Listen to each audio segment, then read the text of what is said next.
नमस्कार सर। नमस्कार। बहुत बहुत धन्यवाद आदरणीय डॉक्टर संतोष सर हम लोग को समय देने के लिए। साथियों, देव संस्कृत विश्वविद्यालय जो पूरे विश्व में एक मल्टी डिसिप्लिनरी लर्निंग सेंटर के रूप में जाना जाता है, मनोविज्ञान विभाग जो कि वर्षों से देव संस्कृत विश्वविद्यालय में कार्यरत है, आज हमारे साथ उसके विभागाध्यक्ष आदरणीय डॉक्टर संतोष सर हमारे साथ जुड़ रहे हैं। साथियों, डॉक्टर संतोष सर अपने आप में शोध के माध्यम से, शिक्षण के माध्यम से दशकों से अपनी सेवाएं इस विश्वविद्यालय में दे रहे हैं तथा आपके लेखनी, आपके प्रकाशन और आपके अनुभव का लाभ पूरे विश्व भर में कई प्रतिष्ठित संस्थानों को मिल रहा है। आज हम लोग देव संस्कृत विश्वविद्यालय में मनोविज्ञान विभाग के संदर्भ में चर्चा करेंगे सर आपसे। तो सर, सबसे पहला प्रश्न मैं आपसे यही जानना चाहूंगा कि देव संस्कृत विश्वविद्यालय में मनोविज्ञान विभाग की स्थापना कब हुई? देव संस्कृत विश्वविद्यालय में मनोविज्ञान विभाग की स्थापना सन 2002 में हुई और यही विश्वविद्यालय की भी स्थापना का वर्ष था। तो विश्वविद्यालय में जो दो प्रमुख कोर्सेस उस वक्त चले वो मनोविज्ञान विभाग में उनमें से एक प्रमुख कोर्स था और इस कोर्स को चलाने के पीछे विशिष्ट उद्देश्य समाहित थे। जी। जैसे कि मनोविज्ञान तो पूरे विश्व में बहुत से प्रतिष्ठित विश्वविद्यालयों में पढ़ाया जाता है और भारत में भी बहुत से प्रतिष्ठित विश्वविद्यालयों में इस पर अध्ययन, अध्यापन, शोध, अनुसंधान इत्यादि संचालित हो रहे थे। जी। लेकिन एक कमी दिखलाई पड़ रही थी भारतीय अवधारणाओं को लेकर के, इंडिजिनस टेक्निक्स को लेके, इंडिजिनस कॉन्सेप्ट्स को लेकर के। जैसे हम कहते हैं कि भाई मनोविज्ञान जो है आधुनिक समय में व्यवहार और मानसिक प्रक्रियाओं का विज्ञान है। जी। तो जो मानसिक प्रक्रियाएं हैं और मनोविज्ञान है, हम कहते हैं मन का विज्ञान, लेकिन जो आधुनिक मनोविज्ञान है उसने तो जैसे कहें कि मन के असली स्वरूप को ही छोड़ दिया। जी। और जो लक्षण के रूप में जो चीजें दिखाई दे रही हैं, विशेषताओं के रूप में जो चीजें दिखाई दे रही हैं, उन्हें ही मुख्य मान लिया और मुख्य मान करके उनके ऊपर शोध अनुसंधान किए और उसके आधार पर व्यक्ति के व्यक्तित्व के संपूर्ण मूल्यांकन, संपूर्ण जिसे कहें कि वर्णन की ओर अग्रसर हुए। लेकिन इससे जो है व्यक्ति के व्यक्तित्व का जिसे कहें कि असली ज्ञान नहीं हो पा रहा था, यथार्थ और सम्यक ज्ञान ठीक ठीक प्राप्त नहीं हो रहा है। तो इस संदर्भ में भारतीय जो अवधारणाएं हैं वो काफी गूढ़, जिसे कहें कि इनकी जड़ें काफी गहरी हैं और इसमें मन के संबंध में, व्यक्तित्व के संबंध में, इन सभी के संबंध में जिसे समीचीन, यथार्थ और प्रक्रियात्मक विवरण और ज्ञान उपलब्ध है। तो इसके कारण जो आधुनिक मनोविज्ञान जिस चीज की पढ़ा रहा है, जिस चीज पर शोध अनुसंधान कर रहा है, उसमें जो कमियां रह गई हैं, उन कमियों की पूर्ति हेतु इस विश्वविद्यालय में मनोविज्ञान विभाग की स्थापना की गई। मतलब कि वर्ष 2002 जब महाविद्यालय से विश्वविद्यालय के रूप में देव संस्कृत विश्वविद्यालय अस्तित्व में आया तो एक प्रमुख विभाग के रूप में यहाँ से शुरुआत हुई और जैसा आपने कहा कि लक्ष्य और उद्देश्य में सबसे ज्यादा महत्वपूर्ण आपने भारतीय मनोवैज्ञानिक दृष्टिकोण को इसमें जोड़ना। तो मेरे ख्याल से सर ये तो बिल्कुल वैसा ही प्रयास था कि जैसे धारा के विपरीत मछली का जाना, मतलब एक पाथ ब्रेकिंग एफर्ट है। बिल्कुल बिल्कुल, क्योंकि जो आधुनिक मनोविज्ञान है वो कहता है कि जो खासतौर पर बिहेवियरिज्म की जो चीज दिखलाई दे रही है वही अध्ययन का विषय है। जी। लेकिन हम लोग जानते हैं कि हम सभी के पास मन है और मन पराया नहीं होने के बावजूद भी हम लोगों के लिए अबूझ है। ये हमें समझ में नहीं आता कि इसका स्थान कहाँ है, इसकी गति कहाँ तक है, तो दिखलाई नहीं पड़ता। अब चूंकि जो है आधुनिक मनोविज्ञान में कलेवर ये है कि इस पे एक्सपेरिमेंट्स करिए, तो एक्सपेरिमेंट्स करने के लिए मन सामने चाहिए। अब जो चीज सामने नहीं है तो उस पर अध्ययन करना शोधार्थियों के लिए, अनुसंधानकर्ताओं के लिए बड़ा ही कठिन कार्य था। तो इसलिए उन्होंने उसको एक तरफ रखते हुए जो दिखलाई पड़ रहा है, जैसे कि व्यवहार, अब व्यक्ति का व्यवहार दिखलाई पड़ता है, व्यक्ति के संवेग, इमोशंस दिखलाई पड़ते हैं, तो उन्होंने अपने आप को उन्हीं विषयों तक सीमित रखा। और मेरे ख्याल से बड़े लंबे कालावधि में इसी तरीके से कार्य चलाया है और उसी को हमारे यहाँ भी लोगों ने फॉलो कर लिया, उसी को हमारे यहाँ लोगों ने फॉलो किया और उसी को शोध अनुसंधान चलाया। अब इसका एक नकारात्मक परिणाम ये हुआ कि इसी को सब कुछ पूरा सच मान लिया गया और जो इसकी जड़ें हैं उन तक पहुंचने की, जो इसके कारण है व्यक्तित्व के विकसित होने के, उन तक पहुंचने का प्रयास लोगों ने उथले रूप में किया, उस रूप में नहीं किया जिस रूप में मनोवैज्ञानिकों ने, खासतौर पे भारतीय ऋषियों ने, संतों ने और विद्वजनों ने लगातार दशकों तक या जैसे कहें हम कि शताब्दियों तक उस कार्य को संपन्न किया है। तो विश्वविद्यालय की स्थापना में मनोविज्ञान विभाग की स्थापना के पीछे उद्देश्य था कि जो हजारों साल का हमारा मनोविज्ञान के संबंध में जो ज्ञान है, जो सूत्र सिद्धांत हैं, उनके ऊपर हम प्रयोग, अनुसंधान, अध्ययन, अध्यापन करके विश्व को, समाज को और जिस जगत को जो है लाभान्वित करें। इसमें सर मैं आरंभ से ही जानना चाहूंगा क्योंकि नॉर्मली क्या होता है दुनिया में किसी एक लकीर के फकीर लोग बने रहते हैं कि भाई एक दिशा में दुनिया चल रही है तो हम भी उधर ही चलते चले। लेकिन एक विश्वविद्यालय जिसकी शुरुआत थी और शुरुआत से ही उसने इस तरह का कदम लिया, क्या ये वही टेक्निकल टर्म, क्या ये इंडिजिनस साइकोलॉजी इसी के लिए कहा जाता है? जी हाँ, बिल्कुल। इंडिजिनस साइकोलॉजी का मतलब यही है कि जो साइकोलॉजी जिस ओरिजिन में, जिस क्षेत्र में विकसित हुई हो, पुष्पित पल्लवित हुई हो, तो वो साइकोलॉजी वहां के निवासियों के लिए और वहां के लोगों की मानसिक समस्याओं या जो भी प्रकार की समस्या जिनका कि हमारे मन इत्यादि से संबंध है, उनके समाधान में सहयोगी होती है। मतलब मेरे ख्याल से वैसे तो सैकड़ों विश्वविद्यालय हैं, लेकिन अपने आप में ये शुरुआत यहाँ से हुई।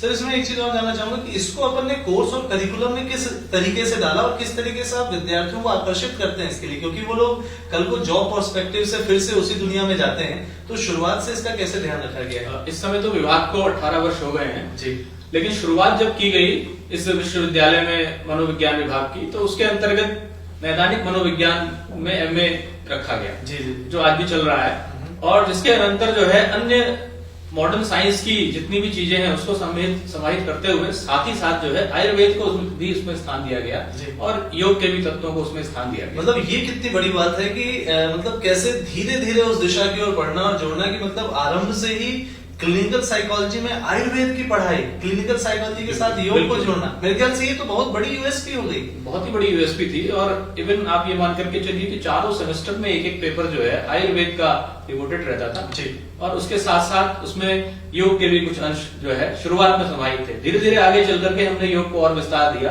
और योग के प्रायोगिक पक्ष को भी मनोविज्ञान में शामिल, प्रैक्टिकल में जोड़ दिया, प्रैक्टिकल को भी हम लोगों ने उसमें जोड़ा। मतलब आपके यहाँ से जो ट्रेन्ड क्लिनिशियन निकलेगा, प्रैक्टिशनर निकलेगा, वो मेरे ख्याल से एक होलिस्टिक मॉडल दे सकता है लोगों को। तो पहले शुरुआत में हमने जनरल आयुर्वेद को इसमें शामिल किया, जिससे हम मन की जो भारतीय अवधारणाएं हैं उनको समझ जाए।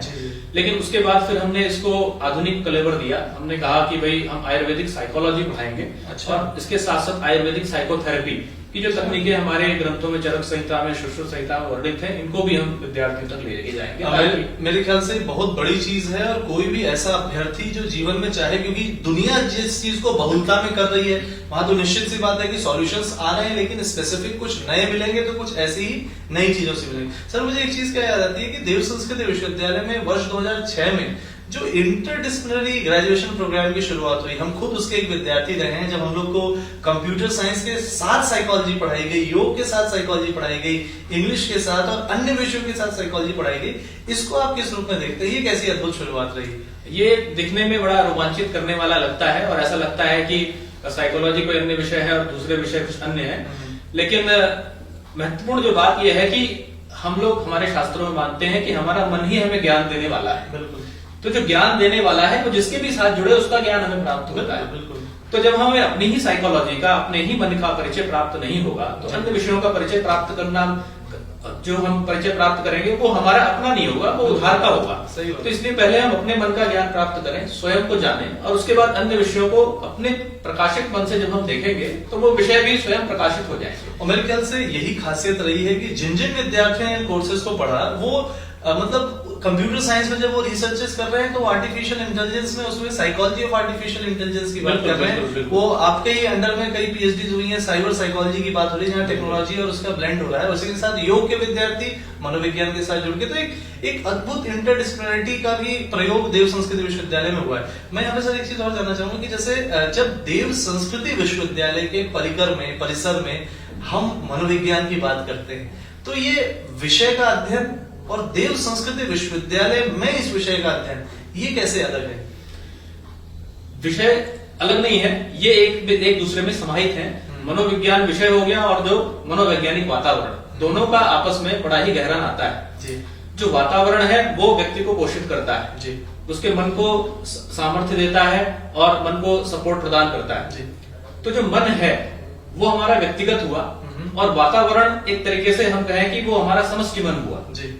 तो अगर मन को पुष्पित पल्लवित आगे बढ़ने का अवसर मिलने लायक वातावरण मिले तो एक बेहतर मन की समझ स्थापित होती है, और उससे एक व्यक्ति एक बेहतर मनोवैज्ञानिक बन पाता है। तो इस विश्वविद्यालय के वातावरण की खास विशेषता यह रही कि यहाँ पर शुरुआत से ही जीवन प्रबंधन के ऊपर विशेष महत्व दिया गया, आर्ट ऑफ लिविंग के ऊपर विशेष महत्व दिया गया। और शुरुआत में जो कक्षाएं चली वो देव संस्कृति के नाम से चली, यानी एक ऐसी संस्कृति जो देने वाली संस्कृति है। यानी देगा कब व्यक्ति, उसमें मटेरियल देने की बात नहीं है, पदार्थवादी दृष्टिकोण से देखने वाली बात नहीं है कि हम किसको कितनी धन संपत्ति इत्यादि दे पाते हैं, बल्कि अपने व्यक्तित्व के विकास के माध्यम से, अपने चरित्र के विकास के माध्यम से, चरित्र में जो गुण हमारे अंदर सद्गुण उपजे हैं उन गुणों को देने की बात कही जाती है। तो ये गुण कैसे विकसित होंगे? क्योंकि गुण विकसित करने के लिए जो आधार चाहिए वो तो हमारे पास मन ही है। क्योंकि हम मान करके चलते हैं कि व्यक्ति का जो व्यक्तित्व है उसमें शरीर है, प्राण है, मन है और आत्मा है जी। ये हमारी भारतीय अवधारणा है। तो जब हम इस बात को मान करके चलते हैं तो हमें मन को भी शक्तिशाली बनाना होगा। और मन केवल इस माध्यम से शक्तिशाली नहीं बनेगा कि व्यक्ति स्वयं का ही केवल विकास करे, बल्कि वातावरण भी उसमें अपने काफी हद तक सहायक हो सकता है। तो विश्वविद्यालय ने उस वातावरण को बनाने के लिए बहुत कुछ किया। यहाँ पर इस प्रकार की गतिविधियां चलाई जिसमें लोगों के मन का परिमार्जन, परिष्कार होता चले और मन प्रकाशित होता चले और विद्यार्थियों में एकाग्रता, दृढ़ता, इस तरह के साहस, जिम्मेदारी, इस तरह की भावनाएं भी विकसित होती चले। और मेरे ख्याल से आज के समय में जब आप ये बातें कोई विश्वविद्यालय करने की कोशिश कर रहा है, मतलब मनोविज्ञान खुद कहता है कि भाई 16-18 साल में तो इतना मतलब पक चुका होता है किसी का मन, लेकिन आप वहां से ट्रांजिशन की बात कर रहे हैं। और दूसरा की जो कुलपिता है इस विश्वविद्यालय के, जिन्होंने 3200 किताबों का सृजन किया, वो अपने आप में एक दार्शनिक मनोवैज्ञानिक भी रहे तो उनकी लेगेसी और उनकी तप शक्ति के साथ जब मनोविज्ञान आगे पढ़ाया जाता है तो उसको आप कैसे देखते हैं? मैं ये समझता हूँ कि मनोविज्ञान विभाग जो है उनके ही विचारों की, उनकी ही संकल्पना की स्थापना है जी। क्योंकि उनका ही ये मन था कि मन की जो भारतीय अवधारणाएं हैं जी, उनके ऊपर ही शोध अनुसंधान का कार्य आगे बढ़े। क्योंकि उनका ये मानना था कि जो मन के संबंध में विशद ज्ञान और व्याख्या, समीचीन व्याख्या जो भारतीय शास्त्रों में उपलब्ध है और भारतीय मनीषियों के पास उपलब्ध है, वो प्रकाशित नहीं हो पाए कई कारणों से। क्योंकि भारत एक ऐसा देश रहा जिसने कई वर्षों तक, कई सदियों तक गुलामी का मुख देखना पड़ा। तो इस कारण से वो विद्या जो है वो बिल्कुल प्राय स्थिति में आ गई, प्रकाशित नहीं रही। तो उसको प्रकाशित करने का कार्य जो है भारत के युवाओं के कंधे पर ही था। तो परम पूज्य गुरुदेव का ये मानना था कि इसकी शुरुआत क्यों न जो है हमारे ही मिशन के माध्यम से हो, गायत्री परिवार के माध्यम से हो, और उसी की स्थापना है ये देव संस्कृति विश्वविद्यालय, तो क्यों ना मनोविज्ञान विभाग के माध्यम से हो। मेरे ख्याल से सर इसमें एक चीज और याद आती है कि जैसे अखिल विश्व गायत्री परिवार को देखा जाता है, शांतिवन को आश्रम के रूप में देखा जाता है, लेकिन इसको सोशियो स्पिरिचुअल ऑर्गेनाइजेशन कहा गया है। और उस दृष्टि से जब गुरुदेव ने अपनी लेखनी के माध्यम से 1978 में ब्रह्मवर्चस्व शोध संस्थान को लाके सामने रखा, वैज्ञानिक अध्यात्मवाद को जन जन तक पहुंचाने के लिए श्रद्धेय डॉक्टर साहब उस समय उस चीज को संभालते हुए आगे बढ़े। तो उस दृष्टि से कैसे वहां से विकसित होते होते, मतलब मेरे ख्याल से एकेडमिक रूप से तो आप भले ही 2002 में शुरू हो रहे हैं, लेकिन ये कितनी बड़ी बात है कि 78 से और उसके भी पहले से उसकी लेखनी और सब तैयारियां गुरुदेव ने कर दी थी। हाँ बिल्कुल, एक आधारभूत संरचना पहले से ही व्याप्त थी और जिसने जो है मनोविज्ञान विभाग को आगे बढ़ने में और विश्वविद्यालय को आगे बढ़ने में अपना एक वैज्ञानिक जिसे कहें कि समर्थन प्रदान किया। और विश्वविद्यालय के विद्यार्थियों को भी ब्रह्मवर्चस्व जाकर के मनोविज्ञान के विषय से संबंधित अनुभव प्राप्त करने का भी मौका मिला। क्योंकि उस शोध संस्थान में मनोविज्ञान के बहुत सारे पैरामीटर्स को मापने के कई संयंत्र उपलब्ध थे और विद्यार्थी जब उनको देखते थे, और खास तौर पे वहां पर एक यंत्र लगा हुआ था जिसमें 6 चक्रों के जागरण की बात थी और वहां पर विद्यार्थी जो है गायत्री मंत्र का उच्चारण करते थे और उससे उस यंत्र में कुछ बल्ब जल जाते थे, प्रकाशित होते थे और फिर विद्यार्थियों की जिज्ञासा बढ़ जाती थी कि ये ऐसा कैसे हो रहा है। तो ये प्रयोग था दिखाने के लिए मात्र कि भाई हमारे शरीर में ये चक्र होते हैं और इन चक्रों के जागरण से हमारे व्यक्तित्व में अभूतपूर्व परिवर्तन आता है। अब चूंकि व्यक्तित्व जो है मनोविज्ञान का बड़ा ही जिसे प्रिय विषय है कि व्यक्ति के विचार कैसे हैं, उसकी भावनाएं कैसी हैं और उसका अपने व्यवहार पे नियंत्रण किस प्रकार से है, चरित्र का विकास किस प्रकार से हो। तो ये सारे जो अंग हैं ये सब व्यक्तित्व के हिस्से हैं, लेकिन इनका जो संबंध है वो हमारे शरीर के भी विकास से है और षटचक्र उसी का अंग है। लेकिन षटचक्र शरीर में व्याप्त तो है, लेकिन साथ ही साथ ये शरीर के अन्य स्तरों से भी जुड़े हुए हैं। जैसे भारतीय शास्त्रों में स्थूल शरीर, सूक्ष्म शरीर, कारण शरीर की बात आती है। तो आधुनिक मनोवैज्ञानिक तो शरीर और मन तक ही सीमित है और मन में भी काफी उथले और सरफेशियल लेवल पर है, लेकिन जो हमारे ग्रंथ हैं वो ये बताते हैं कि सूक्ष्म शरीर में अपार संभावनाएं व्याप्त हैं। तो जब तक विद्यार्थी अपनी जड़ों का अध्ययन नहीं करेंगे तब तक उसको नहीं समझ पाएंगे। तो इस हेतु ब्रह्मवर्चस्व शोध संस्थान एक अभूतपूर्व जो है स्थापना साबित हुई क्योंकि विद्यार्थी यहाँ अध्ययन करते थे विश्वविद्यालय में, लेकिन जब ब्रह्मवर्चस्व जाते थे तो उन्हें लगता था कि वाकई इस पर जो है अविस्मरणीय पहले अभूतपूर्व कार्य किया जा चुका है, और हम लोग भी उन तकनीकों को जिन पर भी वहां कार्य हो रहा था, जैसे कि वहां पर कई तरह के कार्य होते थे। शांति कुंज जो केंद्र है गायत्री परिवार का, वहां पर जो साधकगण आया करते थे वे ध्यान, यज्ञ, योग इस सब का अभ्यास किया करते थे। तो इन अभ्यासों का उनके व्यक्तित्व में क्या प्रभाव पड़ रहा है, इस पर प्रयोग, अनुसंधान इत्यादि निरंतर चलते रहते थे। तो ब्रह्मवर्चस्व शोध संस्थान में कई पैरामीटर्स की वहां पर मेजरमेंट या मापन इत्यादि होता था। तो विद्यार्थीगण जब वहां जाते थे और देखते थे कि इस तरीके से शोध कार्य वहां पर संपन्न हो रहा है, तो उनको पता लगता था कि हमारे शास्त्रों में जिन पैरामीटर्स का वर्णन है और जिन कॉन्सेप्ट्स को बताया गया है, उनके ऊपर वास्तव में जो है वैज्ञानिक रूप से कार्य किया जा सकता है। तो इससे वो प्रेरित होते थे कि वो भी आगे चल करके इन परंपराओं में शोध अनुसंधान को गति दे सकेंगे। तो मेरे ख्याल से उसी समय से एक मतलब आगे के शोध की संभावना का उनको व्यावहारिक अध्ययन मिलता था। एक चीज सर यहाँ और समझ में आ रही है कि लर्निंग बाय डूइंग या पूरे के पूरे विषय को व्यावहारिक रूप से पढ़ाने का एक बड़ा अच्छा एजुकेशनल मॉडल देव संस्कृत विश्वविद्यालय दिख रहा है। और ये तो बात बहुत पहले शुरुआत की है, वहां से लेके अभी तक कुछ ऐसे उदाहरण आप साझा करना चाहेंगे कि कैसे हम फील्ड वर्क से, केस स्टडीज से बच्चों को व्यावहारिक रूप से इसका एक्सपोजर देते हैं? हाँ बिल्कुल, यहाँ पर कई तरह के आध्यात्मिक मंडल इत्यादि की स्थापना हुई, कई विद्यार्थियों गणों का समूह बनता था और विद्यार्थी आपस में कई विषयों को लेकर के चर्चा करते थे, जिससे उनमें उस विषय से संबंधित तार्किक और अनुभविक दोनों प्रकार की समझ बढ़ती थी। और इस समझ बढ़ने के साथ उनके अंदर निर्णय लेने की क्षमता बढ़ती थी। तो हम लोग मनोविज्ञान में यही सारी चीजें सिखाते हैं कि किस तरीके से आप जो है निर्णय लेने में समर्थ बने, क्योंकि व्यक्ति का निर्णय ही है जो व्यक्ति को जो है आगे भविष्य में उसका व्यक्तित्व और उसको सफलताएं किस प्रकार से मिले, इसमें जो है महत्वपूर्ण भूमिका निभाता है। इसमें सर एक चीज मैं जरूर कहना चाहूंगा कि रिसेंटली कई ऐसे पॉजिटिव प्रयोग हुए हैं, जिसमें से रिसेंटली चाहे कोरोना का जब समय चल रहा था तो मनोविज्ञान के विद्यार्थियों का आपके मार्गदर्शन में करुणा करके एक पूरा ग्रुप और साइकोलॉजिकल काउंसलिंग ऑनलाइन देना, ये अपने आप में बड़ा व्यावहारिक आपने अध्ययन, जब वो घर में भी बैठे हैं तो वहां से जुड़ के काम कर रहे हैं। दूसरा मैंने कुछ दिनों पहले सुना था कि वो ग्रीन थेरेपी के नाम पे कार्य कर रहे हैं आप लोग के मार्गदर्शन में। और दूसरा कि पूरे परिसर के उन्होंने हजारों वृक्षों को टैग किया, उनको तरुमित्र बनाया और उसको साइकोलॉजिकल एस्पेक्ट्स पे बड़ी अच्छी अवेयरनेस फैलाई। हॉस्टल्स में हम देख रहे हैं कि बच्चे जो है बड़े सुंदर सुंदर सुविचारों को बड़े ही मनोवैज्ञानिक ढंग से कैसे लोगों को वो ग्रहणशील हो ऐसे प्रयोग कर रहे हैं। तो मेरे ख्याल से ये तो बड़े प्रैक्टिकल वेज ऑफ लर्निंग, आप लोगों ने बच्चों को बहुत स्कोप। तो इसके लिए हमारा जो हम लोग मनोविज्ञान विषय जो मास्टर्स में पढ़ाते हैं, उसके अंदर इंडिजिनस साइकोलॉजी और इंडिजिनस टेक्निक्स इन साइकोथेरेपी, ये दो विषय पढ़ाते हैं। तो इन दो विषयों के माध्यम से विद्यार्थियों में इस तरह की क्रिएटिविटी जन्म लेती है। एक्चुअली जो हमारे कोर्स का जो फोकस है वो स्पिरिचुअलिटी पर भी है। तो हालांकि स्पिरिचुअलिटी को हमने सीधे सीधे मॉड्यूल में शामिल नहीं किया है, लेकिन उसके अंदर प्रत्येक के जितने हैं उनको हमने विषय का एक जिसे कहें कि अध्ययन अध्यापन की विषय वस्तु बनाए रखा है।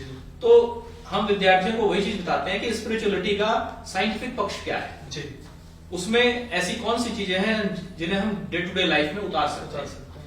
तो ये जो ग्रीन थेरेपी है और एक और थेरेपी है जिसका मैं नाम लेना चाहूंगा, वो है ट्री टॉकिंग थेरेपी। ये उन लोगों के लिए बनाई गई कि जो लोग किसी हिचक के कारण अपनी बातें अपनों तक नहीं पहुंचा पाते, यानी वो जिन्हें हम कहते हैं कि वो उनके अपने होंगे, उनकी नजर में वो उनके लिए उनके अपने नहीं है, तो अपनी भावनाओं को, अपने अनुभवों को व्यक्त करने लायक उनको नहीं मानते। तो ऐसी स्थिति में जब व्यक्ति अपने भावनाएं व्यक्त नहीं कर पाता है तो उसकी भावनाएं कहीं दमित हो जाती है, और दमित होने के कारण व्यक्तित्व में एक ठहराव, एक रुकाव, इसकी स्थिति उत्पन्न होती है और विकास रुक जाता है। तो विकास रुक जाता है और साथ ही साथ क्या होता है, कई नकारात्मकताएं जन्म लेती हैं और कई बार मानसिक विकृति की ओर व्यक्ति बढ़ जाता है। तो ऐसी स्थिति ना आए तो एक तरीका हमारे विद्यार्थियों ने निकाला जिसे कहते हैं ट्री टॉकिंग थेरेपी, क्योंकि हमारे चारों तरफ पूरे परिवेश में पेड़ ही पेड़ जाते हैं। और आप देव संस्कृत विश्वविद्यालय में विचरण करें तो आप पाएंगे कि चहुं ओर जो है हरितिमा ही हरितिमा, हरियाली दिखाई पड़ती है और बड़े बड़े आम वृक्ष हैं और बड़े सुंदर हैं। उनके निकट आप जाइए तो आपको बहुत ही अच्छा महसूस होता है। तो ये प्रश्न उठा विद्यार्थियों के मन में कि इन वृक्षों को मित्र क्यों ना बना लिया जाए, क्योंकि हमारे यहाँ तो हम लोग वसुधैव कुटुंबकम की बात करते हैं और उसमें केवल मनुष्य शामिल नहीं है, उसमें पशु पक्षी और पेड़ पौधे ये भी शामिल हैं। और हम मानते हैं कि जो पेड़ पौधे हैं वो जीवंत होते हैं, जागृत होते हैं और हमारे यहाँ उनका पूजन भी होता है। इसे प्रकृति के रूप में हम लोग मानते हैं। तो क्यों नहीं हम अपनी भावनाएं उन तक व्यक्त कर सकते हैं। आप देखते हैं जब वसंत आता है तो प्रकृति अपना उल्लास व्यक्त करती है, पुष्प पल्लवित सुरभित हो जाते हैं, इतनी सुगंध चारों ओर व्याप्त हो जाती है और उनसे हमें प्रसन्नता होती है। तो इसी तरह अपनी भावनाएं व्यक्त करके भी प्रसन्नता क्यों नहीं हो सकती। और हमारे यहाँ कुछ आध्यात्मिक परंपराएं भी हैं जो जीवन में व्याप्त है, जैसे कि सोमवती अमावस्या अगर आती है तो जितने भी श्रद्धालुगण हैं वो पीपल के वृक्ष की परिक्रमा करते हैं। और जैसे कि श्रीमद् भगवत गीता में भी भगवान ने कहा है कि वृक्षों में पीपल, यानी जो जिसे कहें कि हायर लेवल ऑफ कॉन्शियसनेस है, वो स्वयं कहती है लॉर्ड कृष्णा के रूप में कि मैं जो है पीपल में वास करता हूँ, यानी हायर लेवल ऑफ कॉन्शियसनेस वो पीपल में भी है। और हम भी कॉन्शियसनेस है, और हम कुछ लेवल तक एनलाइटेंड है, और तो पीपल भी एनलाइटेंड है। और उसके अगर हम परिक्रमा करें तो व्यू तो ऐसे देता है कि ये कोई सुपरस्टिशन है, but it is not a superstition. यहाँ पर क्या है कि हम दो तलों की जो है चेतनाएं, कॉन्शियसनेस जुड़ रही है, और इससे हमारी अवेयरनेस बढ़ रही है, हमारा बोध बढ़ रहा है। और जब हमारा बोध बढ़ेगा हमारे भावनाओं के बारे में, और जिसके प्रति हम भावनाएं व्यक्त करना चाहते थे उसके बारे में, जब हमारी ये समझ बढ़ेगी तो हम एक जैसे कहें हम सम्यक डिसीजन लेंगे, एक सही निर्णय लेंगे, और वो सही निर्णय ही आगे चलकर हमारे विकास में लाभदायक सिद्ध होगा, सहायक सिद्ध होगा। इसमें सर एक चीज और जानना चाहूंगा कि जैसे इन सब चीजों में जब हमारे श्रद्धेय कुलाधिपति जी स्वयं सप्ताह में गीता और ध्यान की कक्षाएं लेते हैं, और उसमें बहुत बड़े वैज्ञानिक अध्यात्मवाद और मनोवैज्ञानिक पक्षों को भी वो बच्चों को ट्रेन करते हैं, जो कि एक ही क्लास सभी विषय के बच्चों के लिए बहुत लाभ दे रही होती है, लेकिन मनोविज्ञान के विद्यार्थियों के लिए साथ में गीता का अध्ययन हो जाना, ध्यान का अध्ययन हो जाना, और कई डायमेंशन से उसका प्रयोग हो जाना, ये कैसे लाभप्रद आपको लगता है? देखिए, श्रद्धेय कुलाधिपति जी का जो है ज्ञान गीता के संबंध में, ध्यान के संबंध में, और खासकर मनोविज्ञान के संबंध में काफी उच्च स्तरीय है। और उन्होंने उसके ऊपर कई पुस्तकें भी लिखी हैं, जैसे कि अंतर जगत की यात्रा ज्ञान विज्ञान, जिसमें उन्होंने पतंजलि योग सूत्र का विशद विश्लेषण व्याख्या की है, और इतने समीचीन और इतने सरल शब्दों में की है कि विद्यार्थी गणों के लिए उसे समझना आसान हो जाता है। लेकिन जब वे उसे स्वयं अपने मुख से बताते हैं कक्षा में, तो विद्यार्थी उसे हृदय अपने जिसे कहें कि हृदयंगम कर लेते हैं उसको बड़े ही उत्तम तरीके से। तो जो मनोविज्ञान है उसमें जो कॉन्सेप्ट्स हैं उसको श्रद्धेय अपने जीवन में भी स्वयं जी करके उन्होंने दिखाया है, और कई ऐसे उदाहरण और एग्जाम्पल प्रस्तुत किए हैं। तो जब वे उस चीज को उस प्लेटफॉर्म से बताते हैं तो वहां पर क्या होता है कि एक इंटरडिसिप्लिनरी अप्रोच वो प्रकाशित होती है, क्योंकि जब वो कंप्यूटर साइंस के विद्यार्थी को भी बता रहे हैं, मनोविज्ञान के विद्यार्थी को भी बता रहे हैं, वही मनोविज्ञान का विद्यार्थी, कंप्यूटर साइंस का विद्यार्थी हॉस्टल में एक साथ रह रहा है, और साथ ही उसको योग के विद्यार्थी का भी साथ मिल जाता है, तो वहां पर वो तीनों तरह के कॉन्सेप्ट्स पर मंथन करने में सक्षम होता है, और उसके माध्यम से एक नई चीज निकल करके आ जाती है। अब चूंकि मन तो सभी के पास है, चाहे कंप्यूटर साइंस का विद्यार्थी हो, योग का विद्यार्थी हो, मनोविज्ञान का विद्यार्थी हो, हिस्ट्री का विद्यार्थी हो, तो सभी की जिज्ञासा जो है मन पर लगी रहती है कि ये क्या है। क्योंकि लोग कहते पाए जाते हैं मेरा मन नहीं लगता, या फिर कहते पाए जाते हैं मेरा मन बहुत लगता है, फिल्म में बहुत लगता है और पढ़ाई में कम लगता है। तो ये मन सभी के लिए एक जैसे रोमांच का विषय है। तो श्रद्धेय की कक्षाओं से इस पर एक विशद प्रकाश जैसा पड़ जाता है कि जिसमें कहें कि हम कि जैसे तालाब में चंद्रमा का प्रकाश पड़ जाता है, तो उसी तरीके से सबके मन रूपी तालाब में जो है अन्य बहुत सारे विषयों का एक साथ प्रकाश पड़ने से वहां एक इंटरडिसिप्लिनरी अप्रोच जन्म लेती है। तो इससे हम लोगों को काफी फायदा भी हुआ है। इसमें सर एक दो बातें अब और करके हम टॉप टू कंक्लूजन की ओर ले जा रहे हैं, जिसमें सबसे पहला मैं जानना चाहूंगा प्रोफेशनल इंटर्नशिप्स के साथ साथ सोशल इंटर्नशिप का होना, ये कैसे विद्यार्थियों को विशेष रूप से मनोविज्ञान के क्षेत्र में जो प्रैक्टिसेस उनकी करते हैं फील्ड में उसके लिए बेहतर बनाता है? इसका बहुत ही ज्यादा लाभ देखने को आया है, खासतौर पर मनोविज्ञान के विद्यार्थियों में, क्योंकि हम उन्हें यहाँ पर यही शिक्षा देते हैं कि कैसे वो स्वयं को समझे, कैसे वो व्यक्ति को समझे। अब चूंकि यहाँ पर तो वो लगातार लंबे समय तक एक ही प्रकार के व्यक्तियों के साथ जीवन यापन करते हैं, वही शिक्षक, वही विद्यार्थीगण, उन्हीं से रोज मुलाकात और उन्हीं को रोज समझना और समझाना। तो ऐसे में जो उन्होंने अभी ज्ञान प्राप्त किया है, उस ज्ञान की परीक्षा कहाँ पर हो, ऐसे स्थल की आवश्यकता है। तो सोशल इंटर्नशिप के माध्यम से ऐसा प्लेटफॉर्म या ऐसा स्थान या ऐसा परीक्षा स्थिति उन्हें सहज ही उपलब्ध हो जाती है। और इसमें विश्वविद्यालय का योगदान बहुत ही अहम है। विश्वविद्यालय सदैव ही ऐसे ऐसे स्थानों का चयन करता है जहां पर जो है विद्यार्थी जाकर जो कुछ उन्होंने अभी तक यहाँ पर सीखा है उसकी जिसे कहें कि ठीक प्रकार से प्रैक्टिकल ज्ञान का प्रयोग करते हैं, फील्ड में सीखते हैं। बिल्कुल बिल्कुल। तो विश्वविद्यालय उनको भेजता है, वो वहां जाते हैं। सारी व्यवस्थाएं विश्वविद्यालय बनाते हैं, अकेले विश्वविद्यालय परिवार पूरा इसके पीछे लगता है।